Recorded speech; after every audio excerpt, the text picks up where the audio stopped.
That's good.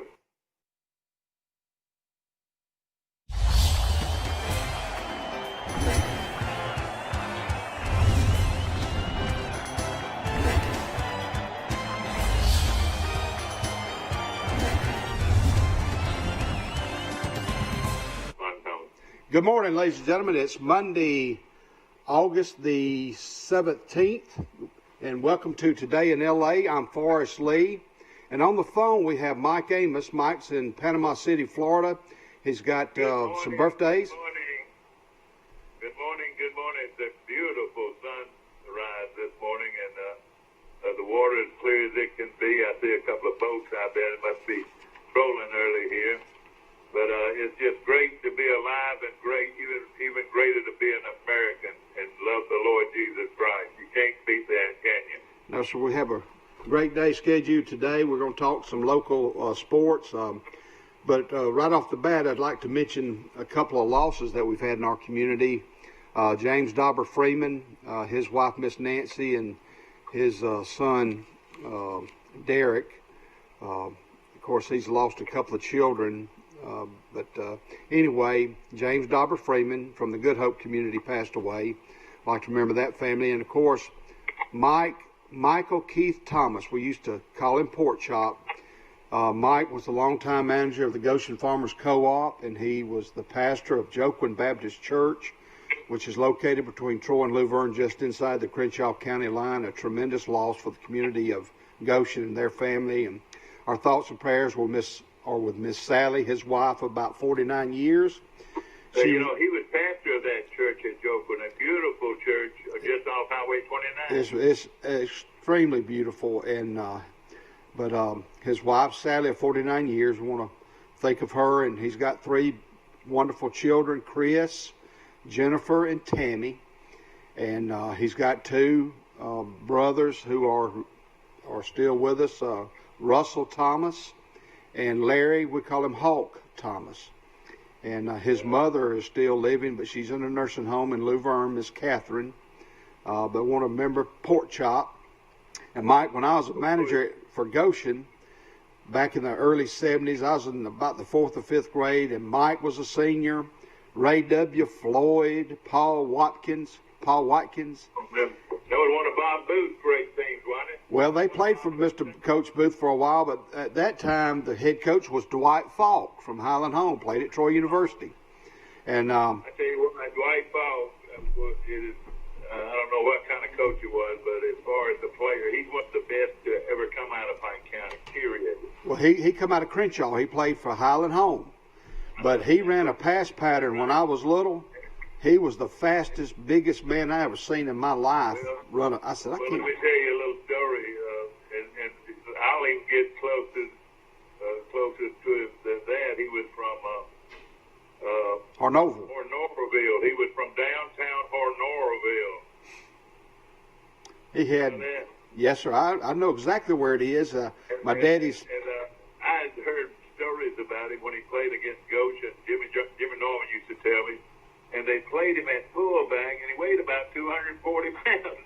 He could outrun most everybody on the field. And man, he was a nightmare. And he was a great baseball player too. And but also on that team was Buck Jordan that played with Mike Thomas. Buck Jordan's my first cousin. Bruce Long was on that team. Chuck Waller was the quarterback. David Floyd. Just a wonderful experience as a kid in the 5th grade. And, they always picked on me, but you better not mess with me. I mean, they could pick on me, but nobody else could.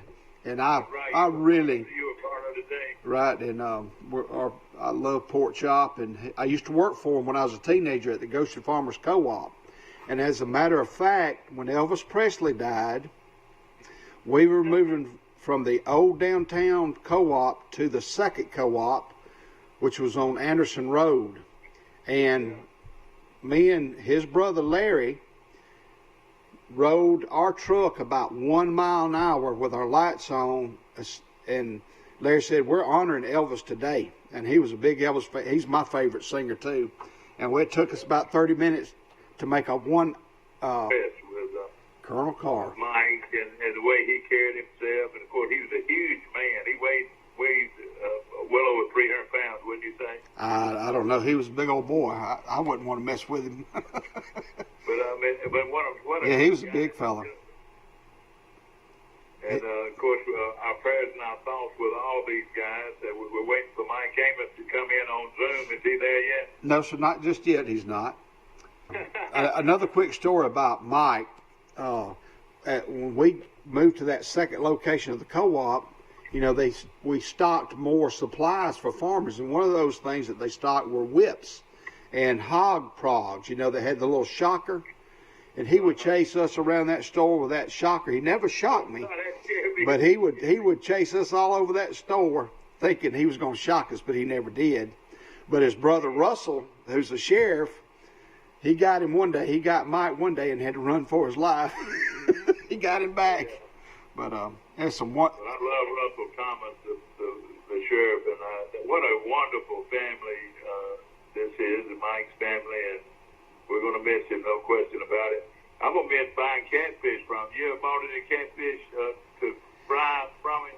Not from him. I have from the Pike County Farmers Co-op. 8 to 10 inch catfish, you know, right. you buy them frozen, and oh yeah, they're delicious. I've had them from the Pike Farmers Co-op before, and but a lot of my fish feed I've bought from him too. Right. Well, his service today is at 11 o'clock in his home church of Joaquin, where he was pastor, and I think Buddy Hood, Mr. Buddy Hood, is going to do the message, and Buddy is a supercharged person to hear the Lord's word come from, and nobody any better than him to preach that sermon. You're right. And he was involved with COVID-19 too. Is that right? Yes, sir. He and his wife both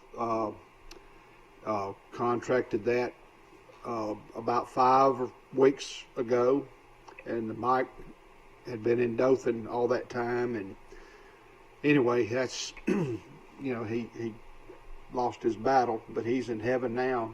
You know, one wonderful story that I was told, Mike had the privilege of baptizing his daddy. His daddy was Emery Thomas, and that was one of the most emotional times in his life, was when he was able to baptize his dad. And what a wonderful day that was for the family. But they have a very extended family and loved ones and friends, and of the community of Goshen. That's a tremendous loss, and he had a big impact on my life. But anyway, and the body will lie in state for 1 hour before the service starting at 10, and he's going to be buried. He will rest at Elam Cemetery there outside of Goshen, Elam Cemetery at the Primitive Baptist Church there. That's a beautiful part of the country, no question about it. Of course, we had a lot going on this weekend, and I don't have the winners of the Troy University football drawdown to raise money for the athletic department at Troy, but if you did not buy a ticket, at least write a check to the Troy University Athletic Association. Tax deductible contribution to that program, and they appreciate your contributions. And also, it's a great time to buy your season football tickets. You surprised me a little bit, though, Forrest. The Troy home. Give us a home schedule. Is it for Troy University? All right, the schedule is, of course, we're going to open up at BYU in Provo, Utah on the 26th of September. That time has yet to be. That's on a Saturday. It's to be announced when they will kick off. And then on the 3rd of October, we travel to South Alabama to play in their new stadium, Hancock Whitney Stadium. That's on October the 3rd on a Saturday. Then our first home game will be on a Thursday. It will be against Texas State. It will be in Veterans Stadium, and the kickoff has not been announced for that Thursday. It'll probably be a nighttime game. And then what's the date on that one again? That is October the 8th. on a Thursday night. All right, the 8th, I got you, on Thursday night. Yes, sir. Good. Then I like that. Then on the 17th of October, we will host the University of Louisiana Monroe at 6 o'clock. That has already been, the time's already been announced. Okay. Then homecoming, mark your calendars for this too. Homecoming will be October the 24th against Georgia State. That kickoff is set for 2:30 p.m. Okay. Then on Saturday, Halloween night, we go to Arkansas State in Jonesboro, Arkansas to play, the Wolves. And then you have a time on that? You have a time on that? No, sir, it says to be announced. I imagine they'd want to play at night on Halloween Day. All right, Georgia Southern. We travel to Georgia Southern on the 7th of November. That's my wife's alma mater. That'll be at Paulson Stadium at 2:30. That's probably their homecoming, be my guess. Give me the name of that. What was the date on that? The 7th? The 7th of November at Georgia Southern. At Georgia Southern. Then on the 14th, on a Saturday, the 14th of November, we host Coastal Carolina. 2:30 kick. 2:30 kick. And then our last game that we have scheduled at this time is Appalachia. We go to Appalachia State. That's on a Saturday. Kickoff at 1:30 at Kidd Brewer Stadium in Boone, North Carolina on the 28th of November. So we have 9 games thus far scheduled, 4 home, 5 away. And okay, all right, the Appalachian State game, date one more time. It was on the 28th of November. 28th. Okay, now the Middle Tennessee game is supposed to be definitely a game, and that game would be on September the 3rd week of September. What would it be? Well, I tell you what, Mike, I printed this off this morning on the Troy University website. Yeah. Or Middle Tennessee's not mentioned. I don't see it just yet, and that would be. They would play Middle Tennessee on September. I want to say 16th. I might be wrong. Well, and then okay. We would play them on November the 16th back here in Troy. We're gonna play one of them game at Middle Tennessee. The other game's gonna be held in Troy. Well, the 14th we play Coastal Carolina. It would be the 21st because there's an open week between Coastal Carolina and Appalachian State. So I would say around the November the 21st would be one date. That would be it. The 21st to play Middle Tennessee at Troy. The Middle Tennessee State at Troy. And then early in the year, it could be the 19th maybe because there's not an opening between the 1st, 2nd, and 3rd week. You could play October the 10th. No, you couldn't play the 10th because you're playing the 9th. You're playing the 8th. It'd be on September the 16th, I believe. That would be when that game would be played. Okay. They're going to play them in Middle Tennessee on this. Well, let's look at it. They could play the week before the 26th, and we got a line calling now. Let's see if I can put you on hold. Hopefully it's Mike Amos. Let's see if it's Mike Amos. All right, hold it, please. Good morning. You're on Today in L.A. Hey, morning. Hey, Mike, we're going to try to get you on Zoom here in a minute, but let me put you on hold and come back with you.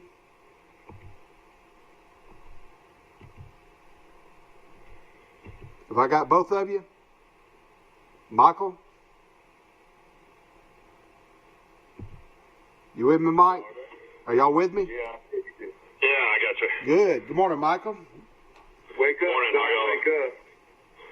It's not about waking up. It's about getting my kids to wake up and everybody else in this house to wake up. I've got a lot of people wanting to sleep in. My little 4-year-old, Mary Prater, whose birthday is Wednesday, even though we celebrated yesterday, decided that she wanted to come and talk to me last night about 11:30, and then apparently didn't go to bed and was keep my wife awake all night, and then nobody got any sleep.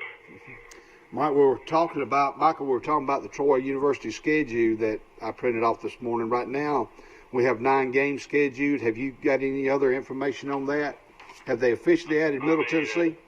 No, Middle Tennessee has not been added. I mean, it's kind of a crazy situation that the athletic director from Middle would come out and basically do an article at AL.com, and then nothing out of Troy University from Brent Jones or, any of the coaches. I mean, I guess it's still hearsay.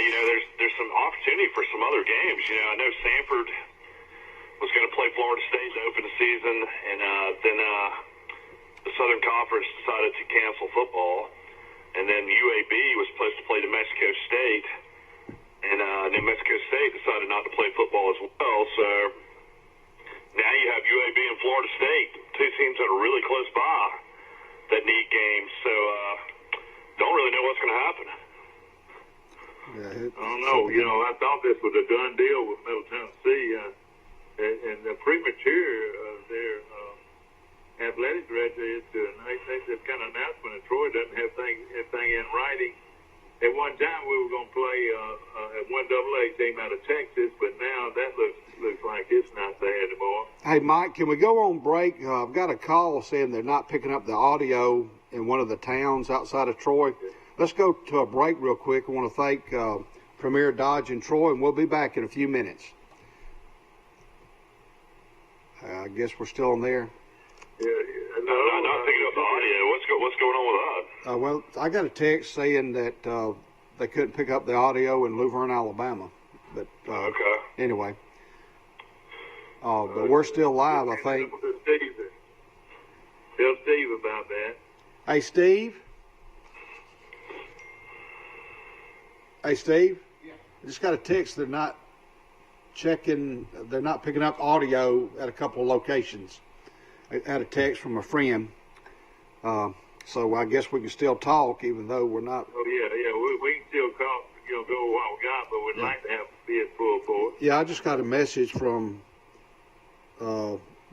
They're not picking up audio at the Pike County Lake. They're not picking up audio in Luverne. So I was going to let Steve check on that. I just got a text. We're live now. Okay, we're good. We're back live here on Today in LA. I'm Forrest Lee, and on the phone we have Michael from Great Beach, and of course the host, Mike Amos, is in Panama City. He's visiting his grandchildren down there. There's some birthdays, I think, going on this week. Good morning again. Went to the Red Bar yesterday and had a great lunch, and Dad got his famous grouper fingers that he's been missing, and Dad got to walk through the new Red Bar and see it. Yeah, it's beautiful, and I tell you what, those grouper fingers, that's quite a deal. They call it fish and chips, but ladies and gentlemen, the secret behind it is grouper fingers, and they're delicious. If you love grouper, that's what you need to order. I don't think I've ever had grouper. I got Dad to have some of the world famous gumbo as well yesterday. I'd like some of that. And gumbo, and tell them what you had. Tell them what everybody else had at the Red Bar. Oh, I mean, the girls had the waffle. I mean, the waffle with the fruit and the whipped cream on it. And then my mother-in-law had a Belgian waffle. My mother-in-law had eggs Benedict, and then my wife had smoked tuna dip over a salad, and then my mom had a grouper finger salad, and I had a grouper finger salad as well. So it was good. We got to celebrate, and then got to come back and do a big cookie cake, and we have tons of cookie cake left. If anybody's in the surrounding area, they can come get some. Yeah. When we came home, your little girl jumped on a brand new bicycle, and she was so excited. Was it pink? It was pink. Yeah, it was all kinds of colors. Okay, Yeah, multicolored. Okay. she got a little. Everybody would walk. She got a little swing bicycle, so it was good. I was really happy. She got on it and started riding it right away. Yeah. Is that Let me for? tell you, everybody that you talk about traffic problem down there at the Red Bar at Great Beach. Well, they're doing a shuttle service. What I'm saying now, you jump on a shuttle service, and they'll take you anywhere you want to down there at no cost at all, not even a tip. And it would be it's definitely nice to have. Yeah. To the front door. Of course, Troy scrimmaged on. scrimmaged on Saturday, Dad. Did you watch any of that? I watched some of it, but I would love to hear a report right now if you could give it. Here's Chip Lindsey. If anybody wants to listen to what Chip Lindsey had to say, we can play the audio of that. Let's see if I can pull that up. Go ahead. That would be great. One second. Good to get out here. Well, I think we snapped the ball about 100, maybe 15 times. That was good. We wanted to try to get as many snaps as we could. The weather cooperated with us, so that was always good. Saw the defense. I thought they flew around. You turn it up a little bit. You know, them guys just excited about that group. I think they're getting better each time out, and today was a good day for them. You know, and offensively, we showed some good things at times, but we just weren't consistent. And sometimes that happens when you rotate four quarterbacks and play in three different units. So I get that. We'll probably start narrowing things down next week and try to, you know, I told our team this is moving day. You know, like the golf tournament. You know, guys are going to either move up or they're going to move down on the depth chart. And some of our guys, I think, took advantage of it. Some of them probably going to be disappointed in what they put on film, but that's part of it. And you know, we still got about 3 weeks before we play. A lot of time to improve, and we're going to need all that time. I would say get to know the new numbers, because I know there's a lot of new faces out there. Richard Juvenile, Jaden McDonald, and you look at, you know, Marquise Colvin and Zion. I mean, you've got a group of guys that are eager to play. They're excited. I think they're learning what to do every day more and more, and I think they're going to be a fun group to watch. And then I'll say this, I think our D-line showed some things today maybe, because we need a couple of those young guys to really step up for us to be complete, I feel like, on that side. And they're getting better. Not there yet, but overall, from what I saw from the naked eye, I was really pleased with what the defense showed today. Well, we played in about 40 days. Lindsey from the scrimmage on Saturday. Apparently, the defense looked really well, played really well, looked good, and the offense is kind of a little bit behind. So we're playing about 40 days. Glad you got that. Glad you got that footage. Right now, the start date would be the 26th at BYU, but I know we've got a couple of games. I don't know if you noticed in that interview, he said we're 3 weeks from playing, so that makes you think somebody's going to be lined up for September the 5th. Right. Yeah, I know we're hoping to do that, and I was at a meeting where the associate athletic director was there, and he said that they're very, very close to making a determination of who they're going to play on September 5th. Of course, you know, it's to be determined, I guess, if any fans will be able to go to that first game. So I guess we'll just see what happens. Well, let me tell you, Troy's further down the road for that than anybody else. They are right now encouraging people to come to the game. And do we have any clue who won the $10,000? I haven't heard it yet, but I'm sure somebody will call in soon to let us know who won the $10,000 drawdown. I would also like to, I had to leave to come down here. I would like to see people that went to the game, to the drawdown, if they had a good time, and how it worked with that group of people. Mike, I got some stats from the Pike Liberal Arts game. They lost to Bessemer 14-7, and Pike Liberal Arts had 320 total yards of offense. Quarterback Mays White had 5 passes completed. Javon Christian had 1 catch for 70 yards. They had 206 rushing yards. Quarterback Mays White was on 16 carries, had 131 yards. And Cameron Baker scored on a 1-yard run for Pike Liberal Arts.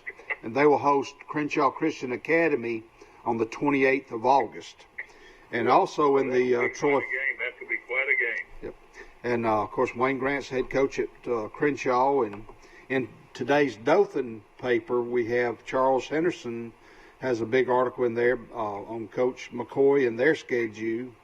And according to that article, he's expecting to play about 7 players both ways. So wow, that's not a good sign for a 5A school to have to do that. Well, that's what he mentioned in the paper to begin with. He feels like they'll play about 7 guys both ways. And yeah, huge year for Brad McCoy and Charles Henderson Hospital. I mean, you're coming off 4-6, 3-7. I mean, you got to find a way to get a winning record and have a winning season. And boy, that's not good a sign for depth. I mean, shoot, Pike Liberal Arts dresses 52 guys. Right. I tell you what, man.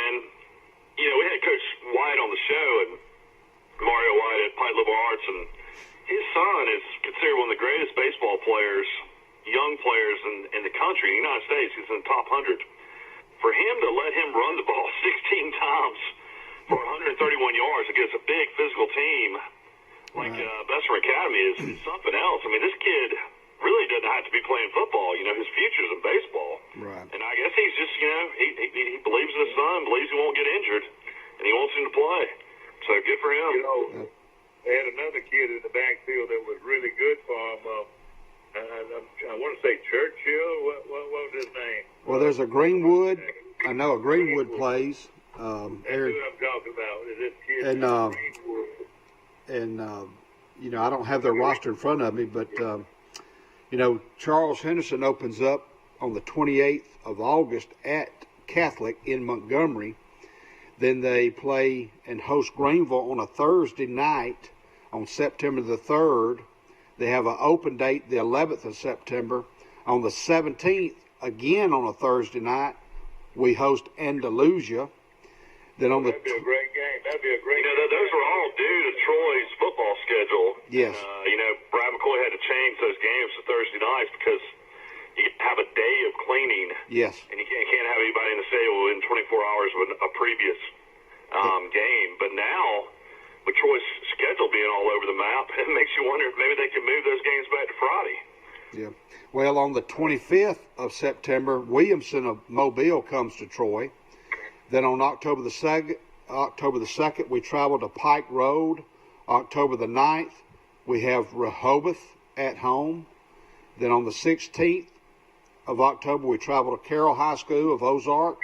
On the 23rd, we go to Headland, travel to Headland. And on the 30th of October, we host 1A Brantley. All right, now there's another game in there called Marbury. It's not in there. You ever see anything about Marbury being? Yeah, Yep. Marbury is supposed to be Friday, from Yeah. what I read on Max Proud. So it's supposed to replace the Pike County game. Now, whether that's a jamboree or the game actually counts, nobody knows. Well, this is today's Dothan paper. Would that be this? Excuse me, I'm sorry. This is today's Dothan paper where I read that from, the schedule. Okay, so you didn't see Marbury listed? No, sir. then? I'm sure somebody can make a call during a break up to the hospital and talk to somebody up there, and they'd be able to tell you. I mean, is Troy School started yet? They start Monday, and Pike County School starts on Monday, the So 24th. not this Monday, but the next Monday. Yes. Okay. I've got some of their key starters, if y'all want me to run over those. Got a wide receiver, Javon Hill, senior 6'4", 180. Offensive, yes, Charles Henderson. Offensive tackle, Jalen Woods, senior, 6'3", 290. Offensive guard, Alan Brooks, 6'3", 300. And center, Xavion Cathy, 6 foot 235. Defensive starters, defensive lineman Jalen Wood, 6'3", 290. Defensive end Brandon London, 6'2", 220. Linebacker J.B. Sanders. That's John Baxley Sanders, 6 foot 200. Linebacker Jaquavius Rusall. You know, he's the one everybody wants. Yep, 6'3", 225. And defensive back Javen Hill, 6'4", 180. So about half of those were two-way starters. It makes you wonder how many guys they're going to dress.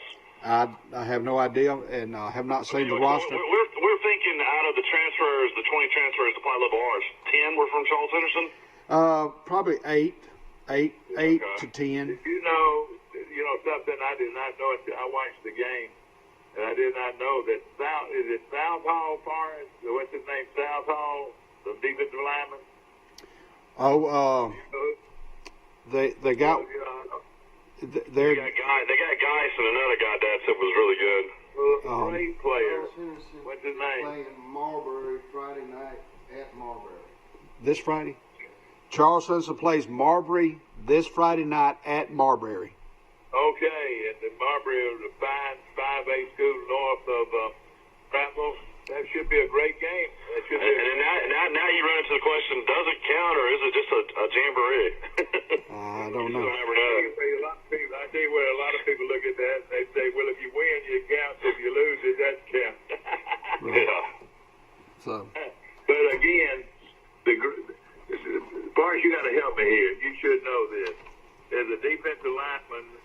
Of course, Geis is a Division I 1A prospect, and the other kid's been a starter at Charles since he was in the 8th grade or 9th grade. What's his name? I want to say Southall or something like that. I'm trying to think of it, Mike. It's on the tip of my tongue. I can't. I can. I didn't get to watch much. I didn't get to watch much of the game against Bessemer Academy. Did you watch any of it for us? I'm sorry. Steve just walked in. It's a Jamboree game replacing the Pike County game. Okay. It's a Jamboree game. Jamboree then. Okay. And, Now let me tell you this: Pike Liberal Arts front four is as impressive as any front four in Alabama, Mike. I'm telling you, they got 6'7", 325. They got 6'5", 310. This is a front defensive lineman now, and then now whatever this kid's name is, Southward. He's been a star at Henderson High School for 3 years. They've got the 3 starting lineups, or at one time was the starting lineup at Charles Henderson. Those 3 guys start for Pike Liberal Arts now. They'll tell you. Yeah, it's going to take a while for everybody to gel together. I mean, I mentioned it earlier. I mean, they might be playing their best football going into the state playoffs as 3 games to get to Troy to play for it all, and they'll probably play Bessemer Academy again. Probably will. It'll Right, be. well, these three players, and there's more than that out there, but just these 3 alone are coached by a Hall of Famer himself, Cornelius Griffin. Yes. I mean, Cornelius played for the Redskins, played for the Giants. I mean, played 10 years in the NFL, and all SEC player at Alabama. Oh yeah, and a great individual too. And he's on that staff coaching the defensive linemen, and probably works with the offensive linemen too. And boy, what? Sometimes you'll have to stop in the middle of a game and say, "Coach, this is what we did against the Cowboys on Monday Night Football one night." Well, I tell you what, Cornelius Griffin is not only a former great player, he is one great human being that has been of service to his fellow man for a long time. Yeah, he still has that annual Christmas turkeys and all. I know a truck. let me just say this. I had a visit with Coach White the other day, and I walked out of his office and I looked across and I said, "That is the best looking pickup truck I have ever seen in my life." I said, "Oh, it's solid black with all this beautiful chrome." And I said, "Who in the world owns that thing?" I said, "I got to find out." So I walked up to the truck, and all I could see was a big X, Mike. I tell you what, man, your Dodge Ram from Premier, man. I take that in a heartbeat. I know it. A lot of people tell me that. And of course, from Premier Dodge, Chrysler, Jeep, and Ram truck is one of our strong sponsors of this show. And I know we're reeling around this morning. Oh, well, we're gonna do a picket show this week. Yes, sir. Yes, sir. If we have enough games, we will. And back to Troy's schedule, Troy University's schedule, guys. You've got the Middle Tennessee 2 games with Middle Tennessee out there.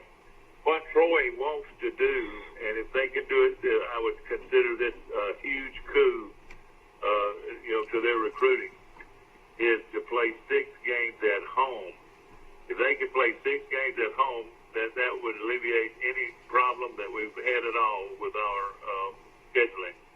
We only have 4 right now. That's what I'm waiting to see. Yeah, I mean, right now your first game is September the 26th, so that's got to change. So you're going to have to have a game probably on the 5th, and then Middle Tennessee was talked about on the 19th. So what you probably have is a 1AA game on the 5th, and then Middle Tennessee on the 19th, and then you'd play Middle before you went to BYU. You're going to laugh at me when I say this, Boris. You'll like it because you're an old Army guy. But I asked him, I said, Army's got a couple of games open. Could we play Army? You know what he told me? He said, well, we already have them on contract 5 different times. Yeah, we talked about that. On their schedule for 5 different dates. Yeah, Troy's going. Troy's going there in 2022. Yeah, that's right. Hey, Mike, I remember that kid you're talking about is Northcutt is his last name. Northcutt. Northcutt. God, can you believe they've got Northcutt, they've got Geist, and they've got that big old huge kid, that 6'7" kid. He's a bit. I didn't get to watch. I mean, did guys make a lot of tackles? Well, you know, in defense of Troy Cable, we were not able to use their internet capability there. People to know that this was not a Troy Cable era. And they had to do it through phone the best they could, but we could not get on the internet there at the stadium.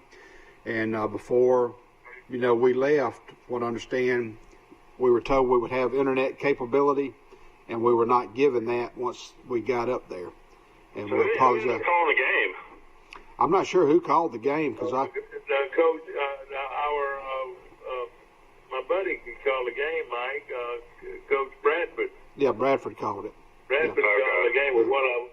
And let me tell you this. You know, I know Josh Wright, the Bessemer Academy coach, and that's just strange they not offer internet access. He seems like a real stand-up good guy. Well, let me tell you this. Troy Cable takes a lot of pride in being able to bring the game, right from the stadium. And they had it all set up. And then they, without having the internet, you really could. It's hard to have a game in person like that. Well, Dad, you worked for Troy Cable and did games for 35 years probably, and sometimes you go and do a game and you thought it was getting recorded, and you come back and the game didn't even get filmed. You just have all kinds of stuff like that happen. No, I mean you're going to have technical problems, and like you said, when the other team, the home team doesn't work with you, you know, you don't have anything. That's what happened to us. Well, it was mentioned to me that the athletic director approved it before we left, but when they got there, the principal cut it out. The principal said no. So anyway. You know what he thought? And he said, well, if somebody's going to make money on it, and, you know, it wasn't a money-making thing. It was a thing to provide live television for not only our people, but his people, too. They could pick it up on Facebook. Hey, Mike, I've got... They probably have a cable crew doing their games, I would think. Yeah. I've got Charles Henderson Middle School's football schedule, if you'd like to hear it. Their head coach is Quay Moncrief. On the 27th of August, they will host Dolphin out of Enterprise. On the 3rd of September, they travel to Andalusia. On the 10th of September, they will host Dothan Prep. On the Dothan Prep? Who is Dothan Prep? That's what it says. It says at home they host a bunch of preppy kids from Dothan, huh? Must be Dothan Preparatory School. But on the 17th of September, they will travel to Coppinville, which is also located in Enterprise. The 24th of September, Greenville comes to Troy. On the 1st of October, Bullock County. So they have 6 games, and they will have playoffs. Their head coach is Moncrief? Quay Moncrief. He's got a brother that plays in the Canadian Football League. I was wondering, there's a great Moncrief, Richard Moncrief, that great quarterback, Jeff Davis, that played at Clemson. I was wondering if he was kin to him. I'm not sure, but Quay comes out of Prattville. He went to Prattville. Let me tell you this. Now, I could be wrong here, but let me tell you this. You know, the private school there in Dothan has joined the Regional High School Association. Providence Christian. I bet they changed their name to Dothan Prep. It was Providence Christian? Or was it Northside Memphis? It was Northside Methodist. That makes sense, yeah, because I saw I got a buddy whose kids go to Providence Christian, and they had T-shirts on going to school for the first day, and they still had Providence Christian as their name. Yeah, okay. Well, Providence Christian's still there, and, going strong. Kenny Keith, the former Trojan, is their head coach. But I'm thinking that's what might be the deal with Dothan. Yeah, that makes sense. I'll have to look that up. Did he marry one of them Ingram girls? Or so I've got the wrong guy. You talking about Kenny Keith? Yes. I don't know. Who married one of them? Anyway, there was a girl from Troy named Ingram. Her brother was a state trooper. I may have the wrong Keith. But anyway. Well, we're having fun this morning. I tell you what, let's take a short break. Okay. We'll be right back. Ladies and gentlemen, we'll take a short break. Thank you for joining us here today. We'll be back in a few minutes. Have you seen an increase in your insurance premiums or significant change in your insurance coverage? Let Sandback Insurance offer you a better plan to suit your business or personal needs. Sandback Insurance offers many lines of insurance, whether it's home, farm, or auto insurance, work comp, business, or health and life policies. Sandback is here for you. Call or visit our Troy, Enterprise, or Andalusia office today. Sandback Insurance, where we take pride in taking care of your insurance needs. At the Piggly Wiggly, we proudly support our local farmers and bring you the best they have to offer, all at cost plus 10%. When you shop local, you reinvest in your community. Remember, buy local, shop local. Piggly Wiggly, local since forever. A personal touch, a high level of trust. Whether it's checking and savings accounts, personal or business loans, or our local friendly service. That's what Troy Bank and Trust customers expect. But now we offer more. Free identity theft protection for our new and existing customers, protecting your family's time, money, and good name from identity theft. Because protecting your identity is now a big part of our identity. Trojan Auto Parts of Troy, home of Napa Know-How. Stop by and see owners Mike and Melissa Kilcrease and their Napa Know-How team with over 100 years of combined experience. We're the only locally owned parts store in Pike County, and we're fully stocked and ready to serve you.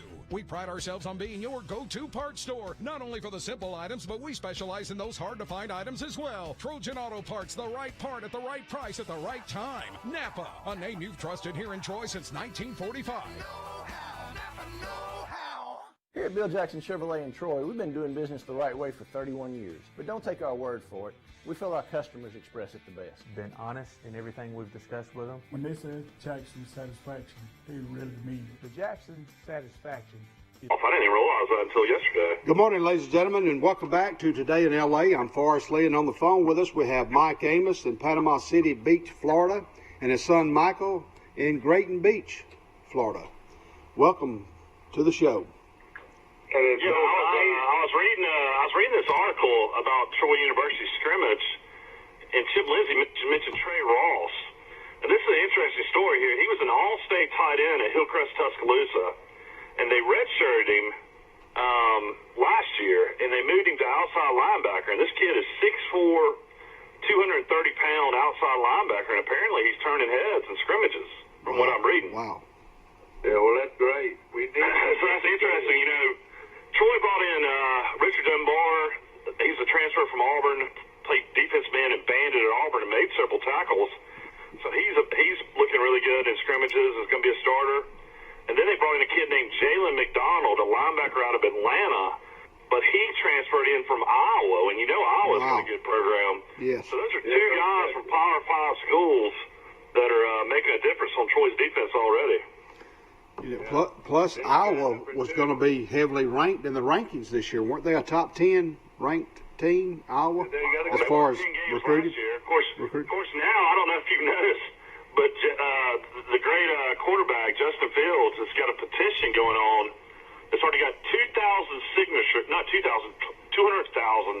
signatures from different players in the Big Ten, parents of players, fans, and he's doing all he can for the Big Ten to go back and reverse their decision to cancel football, and he's doing all he can for them to play this fall.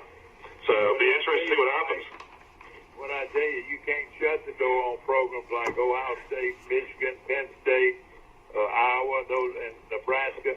Hey, listen, you can't shut the door. There's too much fanfare out there, man. Well, the top running back at Oklahoma is opting out.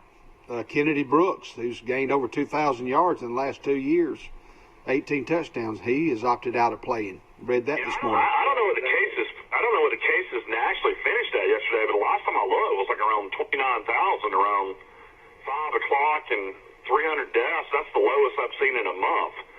So maybe we're starting to make it. That was nationwide. I don't know what it finished up at. You know, there was a couple more hours left. I don't know if it got higher than that, but I mean, yesterday the numbers were definitely down, so maybe we're starting to see something happen here. Mm-hmm. Well, and Vanderbilt had 4 players to opt out. A couple of them were starting offensive linemen, I believe. Their top linebacker on defense opted out, but Vanderbilt, is one of those programs where I really think they're going to have to make a move with Mason as their head coach. Coming in from Stanford, he was a great defensive coordinator. He's got a great mind, but I just don't think the guy's a head coach. I think that was a poor hire. And I think you'll see Vanderbilt make a move after the end of the season. I'm surprised he's lasted as long as he has. He's a great coach, and just like Mike DeBose, people say Mike DeBose. Well, let me say this: he's as good a football coach as you can find anywhere in America. He just was not a head coach, but he is an outstanding football coach. Learned from the Bear himself, played linebacker. I can see him beat Tennessee almost by himself one night. Yeah, the amazing thing about DeBose, a lot of people don't realize, he was only defense coordinator 1 year at Alabama under Stallings. And he had been the defensive line coach the whole time. And he took basically 1 year of being a coordinator and became the head coach at Alabama. And, of course, he won an SEC championship and blew out Steve Spurrier in the championship game. I guess he'll always have that. And you know what? He's an outstanding coach. He lives in North Alabama. He's a great man, and he served his community very well, helping them out, coaching and so forth. And how long did he coach at Luverne? Don't ever tell me that Mike DeBose can't coach football. You're a nut if you think that he can coach. He took Luverne to a state championship game, didn't he? Oh yeah, he can coach football, no question about it. And I'm proud of him. I coached against him one night, and I'm gonna tell you a quick story to tell you how good he was in high school. He was 6 foot and weighed about 230 pounds in high school. He weighed more in high school than he weighed in college. We played him one night. I was coaching at Charles Henderson. He made 33 tackles that night against us, and we beat him 14-0. You know why we beat him 14-0? Both times, Ricky Hunter, who was a great running back at Charles Henderson, scored on 2 long runs, and Mike DeBose was over on the sidelines nursing cramps. Both times we scored, he wasn't even in the game. Yeah. And I asked Dale Taylor, yes, Dale Taylor, you can look at him, he was a high school football player, and not a bad one. He played split end. We used to crack, you remember, Forrest, how we taught crack back? Yes. Yes. Wide out would come down on the linebacker. Well, he was making all those tackles, and I was responsible for that side of the defense. And I said, Dale came off the field. Of course, he was playing wide receiver, and his job was to crack back on Debo. Yeah. And I said, this is a good way to explain how good he was. I said, Dale, you mean you can't block him? He doesn't even see you coming. He said, Coach, it's like hitting that light pole out there. Yeah. When he came down on him, it was just like running into a light pole. Do y'all want to hear the projected Auburn 2020 depth chart going into fall camp? Yeah. Well, I would like to make an announcement before you do. Auburn just got one of the fastest players in college football to say he wants to play for Auburn, and now they say he can actually play this year. Yeah, he's going to give up his senior year and graduate early and be able to play at Auburn immediately. So he was going to be in the 2021 class, but now he's going to be a part of the 2020 class. Who is that? Now they say at Auburn they got the 2 fastest runners in college football right now on their team. Yeah, it's him and Anthony Swartz. Yeah. Here's your quarterbacks. Bo Nix, sophomore, phenomenon. Beat Alabama as a freshman, unheard of. Of course, his dad was the great Patrick Nix. He's your starter. Just going to be a sophomore. So this is an interesting. I forgot Auburn. We were trying to think of backup quarterbacks the other day. So they went to the transfer route and got a guy from Bowling Green, who was a starter at Bowling Green. His name's Grant Lloyd, so he'll have 1 year to play. Then you got Ryan Sandberg's nephew, Cord Sandberg, who's a junior. He's like 27 years old, played minor league baseball. Another interesting signee is they got Cam Newton's brother out of Howard, who had put up record numbers at Howard. His name's Kalen Newton. He's a redshirt junior. And then they have another guy named Shaquille Garnett, freshman quarterback. So that's your quarterbacks at Auburn. Running backs, this will be interesting to see what happens. Booby Whitlow has left the team. So everybody remembers old Booby last year. Booby has left the building. He's not there anymore. So you're starting running back right now, DJ Williams, who has a lot of promise. He's had some big games, some big runs. Sean Shivers, of course, every Alabama fan will always remember what he did on that last touchdown to Xavier McKinney, who ended up being a second-round pick, almost a first-round pick. Knocked his helmet off going into the end zone. Tank Bigsby, freshman, running back, and then Mark Anthony Richards, redshirt freshman. And then the kid out of Mountain Brook who's seen no time at running back, Harold Joyner, that was really good in high school. Halfback tight end, this is Auburn's projected depth chart for 2020. John Samuel Schenkner, Luke Dill, Tyler Fromm, Brandon Frazier. That's your H-back tight ends at Auburn. And then split in, this is where Auburn's got some really good receivers. They got Seth Williams, a kid out of Paul Bryant High School in Tuscaloosa, one of the best players in the SEC. Alabama didn't even sign him. And then you got Zavon Capers, J.J. Evans, then the fastest guy in the country, Anthony Swartz, Kobe Hudson, and Malcolm Johnson Jr. In the slot, you got a guy that's been there for years, Eli Stowe. Big slot, Cedric Jackson, Eli Canning. And then also at left tackle, Auburn lost all their offensive linemen. Austin Trawl is your left tackle. Brandon Cancel, Sean Manning, Cam Stutz are your guards. Center is Nick Brahms, Jahel Irwin, Avery Jernigan are in the mix. And then right guard is Brodarius Ham, Keanu Jones, Kamar Bell. Right tackle is Brodarius Ham, Keon Ziegler, Jeremiah Wright, Prince Michael Sammons. So that's your projected offensive line, offensive depth chart at Auburn. Yeah. Of course, on defense they've got. Of course, on defense they lost everybody as well. So they got Big Cat Bryant back at defensive end, Jaron Handy, defensive tackle. They have Daquan Newkirk, Connis Miller Jr., Dre Butler, defensive tackle, Tyrone Truesdale. He's been there a while. You got Marquez Burks, Buck linebacker. They got Derek Hall, T.J. Moultrie, or Kobe Wooten. I mean, a lot of these names I've never even heard of. So Auburn's got a lot of guys they're replacing. Middle linebacker K.J. Britt, Wesley Steiner, John Marsh. Outside linebacker Owen Popeau, Zagobi McLean, O.C. Brothers, Cam Raleigh. Nickelback, Christian Tutt. Christian Tutt's been there a long time. Jordan Peters. Boundary cornerback Roger McGreary, Devon Bennett.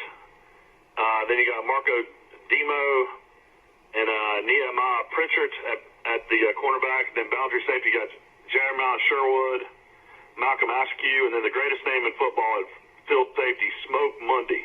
Smoke. Well, that sounds good. And Auburn. So that's your Auburn offensive and defensive players. Your punter's going to be Oscar Chapman or Aiden Marshall. And then your kicker, of course, is the greatest of all time, Andrews Carlson. Is he that good? Is he the best of all time? I mean, him and his brother ranked pretty high up there. I thought Alabama's kicker was the greatest of all time. You know, Will Reichard will be back, the kid from Hoover that got hurt last year. That's what a lot of Alabama fans kind of forgot last year is their starting kicker got hurt. And that's the reason they had to go back to the Vallejo's guy from Louisiana. Yeah. I'm being facetious, Mike. I was being facetious. Alabama their kicking woes is something we could do a whole show about. Yeah, Michael, we were talking earlier, we may not have been heard, but Texas has the #1 recruit for 2022. He's a quarterback from South Lake Carroll High School out of Dallas, 6'3", 195, Quinn Evers. He picked Texas over Ohio State and Oklahoma. Oh, boy. So Texas is pretty good. That's where McElroy played, South Lake Carroll. So, Mike, there's an article in the papers this week or today about talking about Florida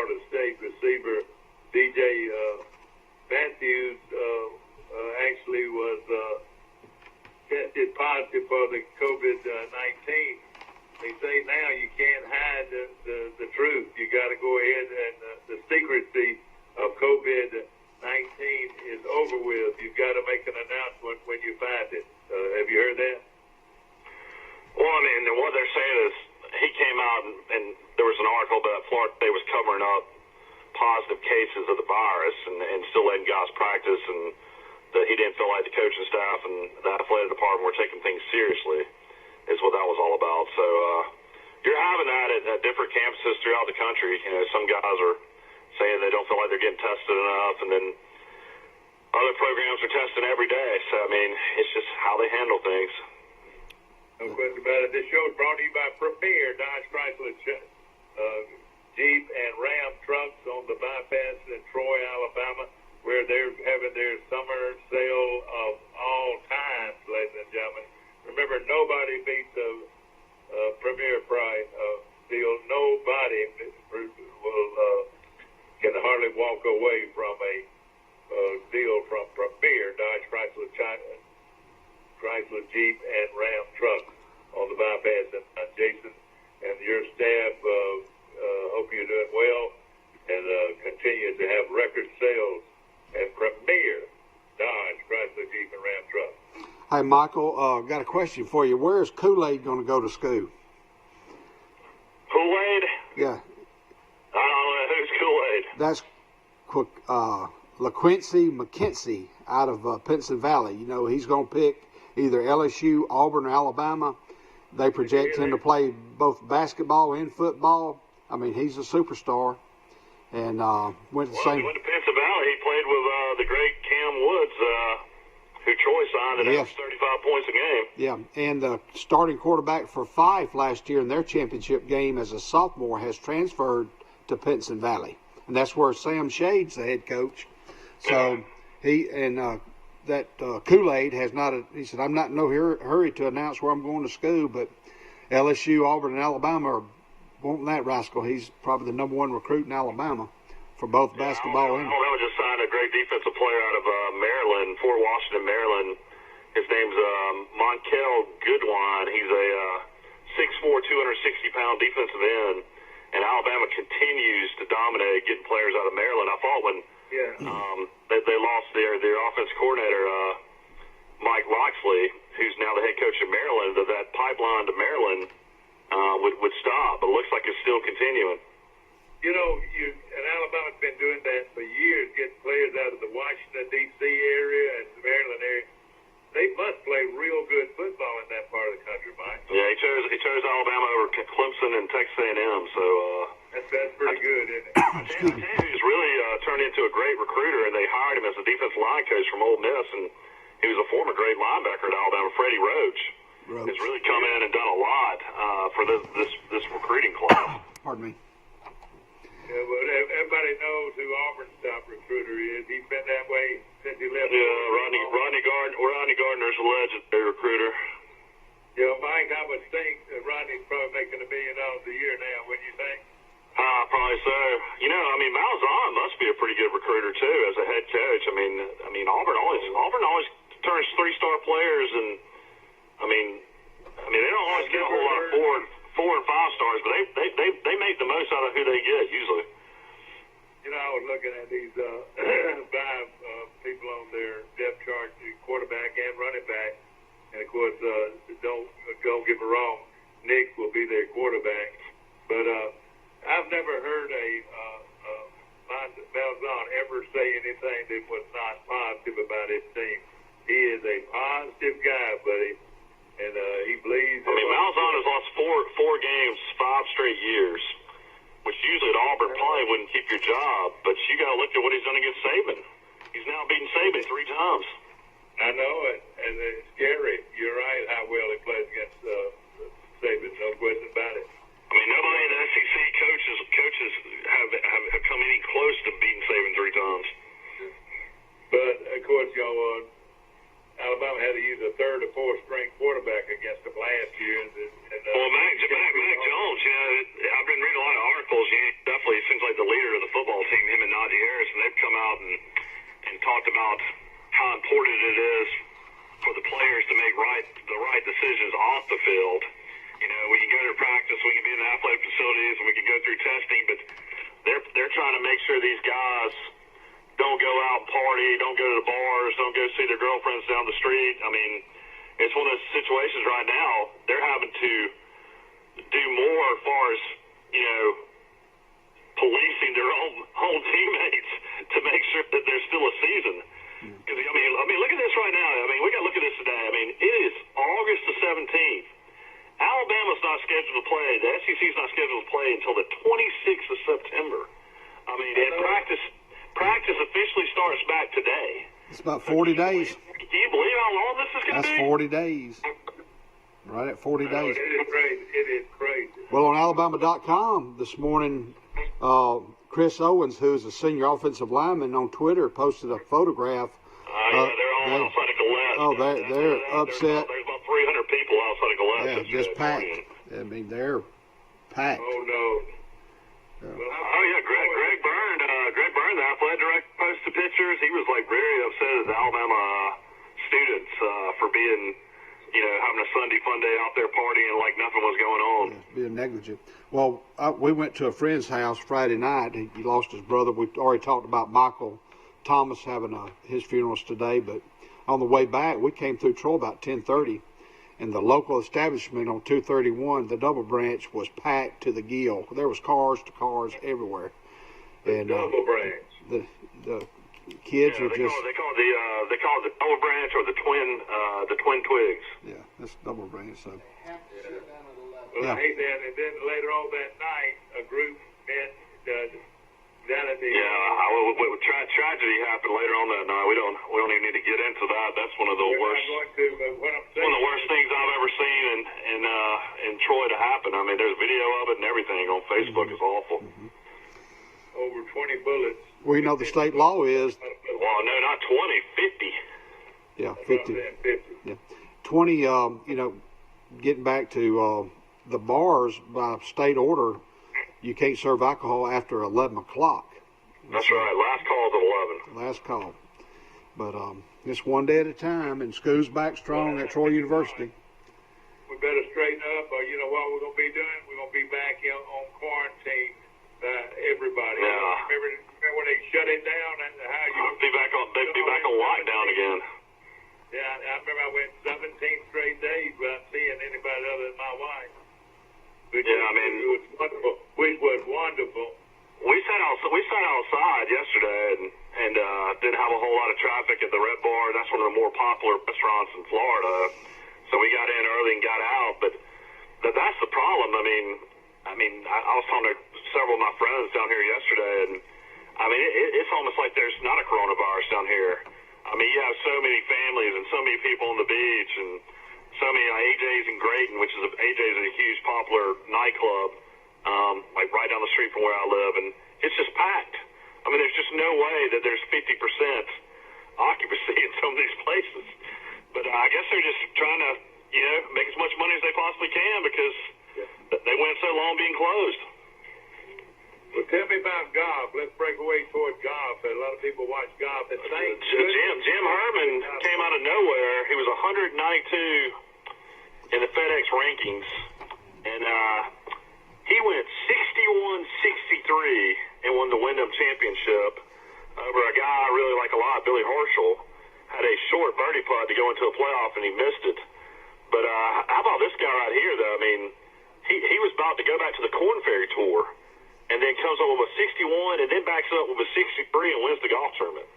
I don't know. Now, I might be wrong. I don't know if there've ever been two lower scores at any time to win a championship in golf. He barely made the cut on Friday. You know, he credits President Trump for encouraging him to play golf or to go professional.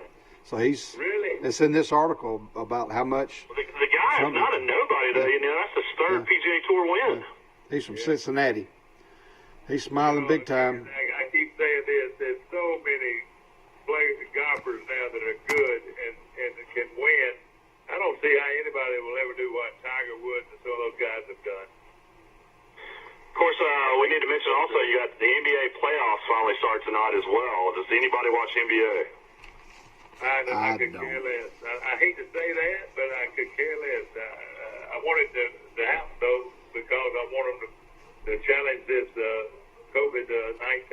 Well, they're playing in Orlando. I've got that scheduled. They've been playing nonstop. The Braves actually won yesterday as well. They had been struggling. They've won now 2 in a row. They will be in Atlanta hosting the Washington Nationals. So I would tell everybody to go to Atlanta and catch a game, but you can't.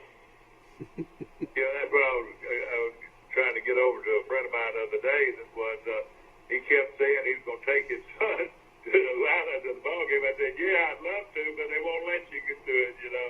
You know, St. Louis has only played 8 games this year, and they were involved yesterday. There was a team that hit 4 consecutive home runs back to back to back yesterday. That was the I've got it here on the article. Washington won it. It was well, let me find my notes. But they hit 4 consecutive home runs, and that's not the first time that's happened. The Chicago White Sox hit it over 4 consecutive home runs, and the pitcher Roel Ramirez was in his first major league start. He was 25 years old against the St. Louis Cardinals.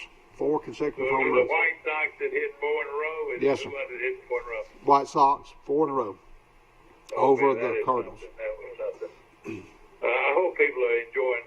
I shouldn't say that about basketball. I'm glad they're doing it, and it's a great sport. And when they play for championships, and tell us about how that's going to work for basketball, Mike. Well, they're all playing. It's just the regular playoffs. You know, they started in the bubble. The bubble's been tremendous down in Orlando. There's been no positive test. It's worked out great. You know, the games were very competitive for the teams that were trying to make a playoff spot. Of course, everybody thinks it's going to come down to the Lakers and the LA Clippers. They have the 2 best teams in basketball. Boston's not bad as well. Of course, LeBron James is trying to win his 3rd championship with a different team. He's won one with Cleveland. He's won one with Miami Heat. And now he's trying to win one with the Lakers. If you could have any of the great ones, which one would you rather have than the other? I mean, I'm a huge, Jordan guy. I love to watch Jordan play. Kareem's up there, Magic's up there. A lot of people like Russell. Of course, Russell did play against a lot of great big guys and wasn't a great scorer, but he won more championships than anybody else. He had to play against a few pretty good ones. Yeah, he had to play against Wilt Distilled. That's right. But, I'm a big Bird fan, too, so I love the Celtics back in the day, too. So, but, of course, my favorite teams was whoever Robert Horry played for from Andalusia. So I was a big Houston Rockets fan with Olajuwon, and then with the Lakers, I was a big Kobe Bryant and Shaq fan, and then he played with the Spurs, so I became a Tim Duncan and Mono Ginobili and Tony Parker and all those guys. Big Bob. Big Bob. Big Shot Bob. Big Shot Bob. And they would bring him in late in the ball game. I always wondered, I said, all you need to do with Horry is just play him in the last 5 minutes of the game, and he'll make something happen. And that's exactly what he did. He made more. Yeah, he never started, but he always played the money minutes, is what he would call it. The prime time minutes. I tell you something, he doesn't get as much credit for, but you ask his old high school coach and everything, he was a great defensive player too, Mike. He's 6'9", he could guard a 6'3", 6'4" guard like nobody could. I was reading an article. I was reading an article. SMU is going to play TCU now because of all the scheduling issues, and the Big 12 can play a +1 or an additional non-conference game. So they're going to extend their rivalry. TCU and SMU are going to play. That's the 100th edition of this rivalry, and I think Richard McBride got another year and will be starting linebacker at SMU again in his 6th year. I think that's correct. correct. I'm so proud of Richard McBride. Somebody knows where he is or could get him to call us one morning. I am so proud of that young man. And Mike, he had 100 tackles, led him in tackles, and I think maybe sacks last year. Yeah. I remember him. He played as a 9th grader, and we used to talk about Alan Dalton. I used to talk about, said, hey, he's going to be a household name. And his senior year, they finally decided, let's try him at running back. And nobody could tackle him. I mean, as a running back, of course, he's a great linebacker. For the last 5 games of his Nobody could tackle him. He'd outrun them, plus he'd run over them, you know. He was a great player, one of the all-time great Charles Henderson players. Of course, you know, I mean, let's just go ahead and say it. Auburn, he had a devastating neck injury at Auburn, and Auburn didn't allow him to play. I mean, they said his career was over, and nobody gave him a chance except SMU. Right. Troy, I don't even think gave him a chance. I don't think so. And, you know, and then, of course, one of the great ones of all time, I think he's coaching over in Georgia now, came out of Charles Henderson, and he had a severe neck injury. Yeah, Zach Efridge. And another one, Mike, that is still working over at Auburn University and hurt his neck and played at Charles Henderson. What was his name? Well, you had Zach Efridge. Zach Efridge coaches at Houston. The white kid? Yeah. What was his name? Ra-Ra.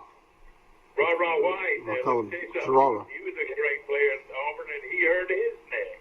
Yeah. Isn't that right? That's correct. Mm-hmm. I believe so. Yeah. All McBride did last year, this is amazing numbers. In 13 games last year and 10 starts, he led the team with 98 tackles, 69 solo, including 9.5 tackles for loss for 36 yards and 4 sacks. He's going to play in the pros. Hey, he'll play in the pros, I believe. Well, it makes you wonder, though, why would you not go ahead and go on out if you wanted to go to play in the pros? I mean, I don't feel like he's been in college longer than most. Well, he loves to play, no question about it. We're going to take it. So he got redshirted in 2015. He played 9 games with Auburn. In 2016, only had 2 tackles. Then he played his sophomore year at Auburn in 2017, played in 13 games, had 13 tackles. Then he sat out due to injury. So basically, that was his 4 years right there. Then he had 1 year to play, which is his junior year. So what he got is he got a red shirt and a medical red shirt, and that's how he'll play 6 years of college football. Y'all remember today's Monday, and we leave at 8:15. It's about 8:13, and yeah, we got to go. So we got to wrap up. Ready for old Hoss Day to come on? Yeah, Hoss Day. Wally Sanders truck lines, everybody. Let me tell you this: we love Wally Sanders truck lines in Troy, Alabama. We love them and what they do for our community, and we're so proud to now present you to Hoss Daddy. Yeah, he's coming up. You know, every time I go by a Sanders truck, I always do that arm motion for him to blow that horn, and most of will. We are Wiley Sanders Truck Lines, and have a great day, ladies and gentlemen. Right. You can see us again today at 7 o'clock, and then, of course, we'll be with you live from our studios tomorrow morning, bright and cheerful. Thank y'all for joining. Thank you so much, Barsley. All right, we'll see you in the morning.